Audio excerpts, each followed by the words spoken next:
Gentlemen and ladies of the press, good afternoon. There is a press statement from the Labour Party National Secretariat, Abuja. The attention of the leadership of Labour Party was called to an interview on Monday granted by the party's candidate in the 2023 presidential election, Mr.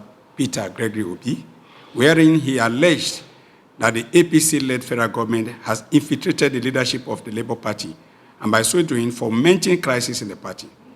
But when asked to produce the evidence, Obi could not produce any tangible evidence. He, however, said that the national chairman, Barrister Julius Abure, referred to the Abia State Governor, Dr. Otti, as dwarf.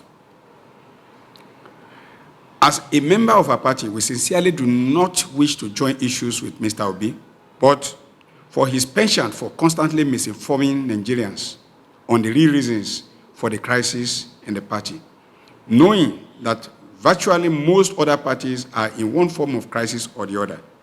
We sincerely hope that he should introspect and move away from these ill-conceived narratives. It is therefore pertinent to put on record that the problem with the party was not created by the ruling party, APC. Rather, the problem in the Labour Party was created and sustained by Peter Obi and Dr. Otti, the governor of Abia State, who is presently serving suspension for anti-party activities. We dare Obi to produce any tangible or intangible evidence which suggests remotely or otherwise that the Abure leadership of the Labour Party is on bed with the APC-led government. Nobody is infallible, and it behoves on anyone who makes mistake to be bold enough to own it. When good leaders fail, they should own up to their responsibilities. Obi failed in providing leadership for the party. He should own up to his mistakes. It is therefore shameful for Peter Obi and Dr. Otti to continue to accuse the government of infiltrating Labour Party and by so doing, demarketing the party. This same government was in existence in 2022 when the party made 6 aspirants, including Professor Patutomi, to step down for Peter Obi as the party's candidate. The government was in existence when the party crisscrossed all the nooks and crannies of the country, including the insecurity-prone areas, campaigning for Peter Obi in 2022 and 2023. The government was in existence when the national chairman, Julius Abure, traveled across Europe and United States of America to galvanize support for Peter Obi.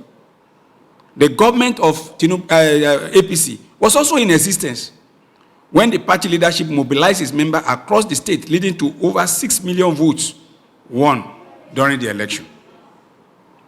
It was the same leadership that you claim has been infiltrated that stood with Peter Obi throughout the tribunal and up to Supreme Court. The same Abure appeared in court more than Obi, refusing to be cowed when a splinter group wanted to hijack the process.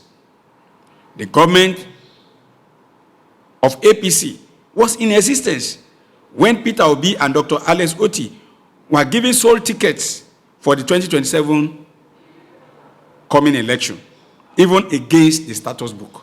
Okay, sir. For the records, there was no problem in the Labour Party until Peter Obi and Dr. Otti went to Umuahia, Abia State, to create an illegal and unconstitutional caretaker committee that polarized the party. And may I ask, is it the ruling party that sent Obi and Otti to Umuahia to create a division in the party? If the answer is yes, if the answer is no, they should answer.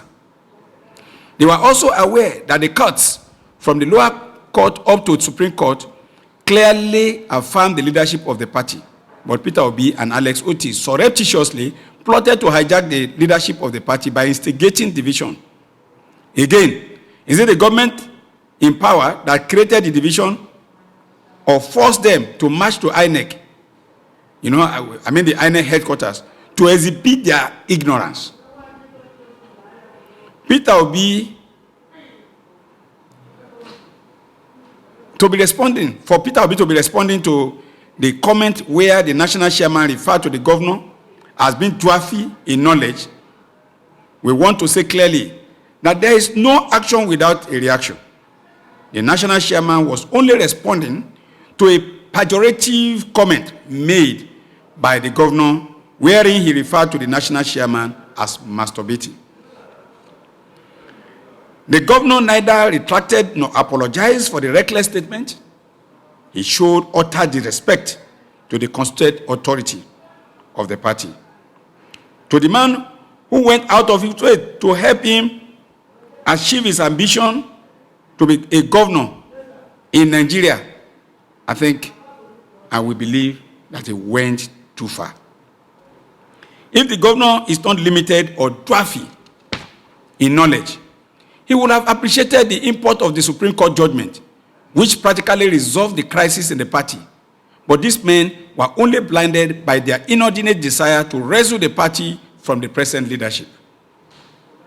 The party leadership has moved on since the Supreme Court judgment, and we are working very, very hard and tirelessly to reposition the party, to restore the confidence in our members and prevent further membership hemorrhage being witnessed across virtually all opposition parties in Nigeria today.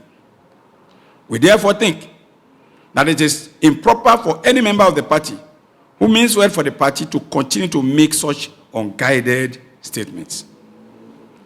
Labour Party will never go into any alliance with any other party to betray our candidates. We had every opportunity in 2023 to do so, but we choose to stand by Peter Obi and even Alex Otti before and even after the general election.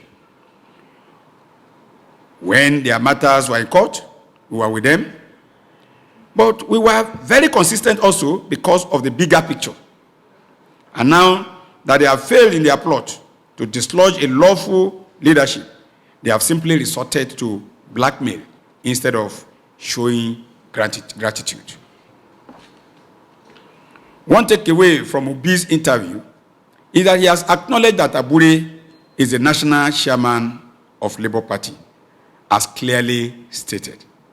We are therefore calling on Peter Obi and other aggrieved members of the party to understand and digest the fact that Barrister Julius Abure is the leader of the party and his leadership has come to stay, and nothing can change that. Thank you, and God bless you.